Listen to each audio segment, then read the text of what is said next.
My name is Kristin and I am writing an article for Gray City this quarter. So I'm looking to do like a profile of the Med. I'm sort of looking at its history and the people who work there. I'm in the community that it's sort of served for the past 50 years. I think what I find interesting about the Med is that going to the Med is almost synonymous with going to the University of Chicago, because even if you don't step in like to the storefront or whatever at all, like everyone on campus is like ordering it or like getting it catered, and it's just sort of like this unavoidable thing. But at the same time, I think we totally take it for granted. Like I think like when I first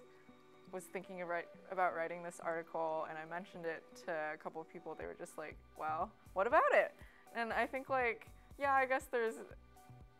like in the writing process, it's been a little bit difficult to get like the right angle to tell this story, but I do think that there are a lot of stories that involve the Med in some small way, or even in some big ways. So I just feel like I wanted to sort of honor like the place that the Med has had in our community for the past like 50 years. When I was flipping through special collections, I found that in 1962, the Faculty Wives Association here like put on a play that was set at the Med, which I found was sort of, I don't know, it was just really interesting to like flip through and like see sort of, I mean, I guess like in the newspaper it was sort of cast as like this sort of high society event where like all these like faculty wives were like, you know, putting on a play and like just being goofy and silly. And I found it interesting that they chose to set it at the Med, which it sort of speaks to like how big, or like how prominent of an establishment it was even like in the 60s. So I guess it's like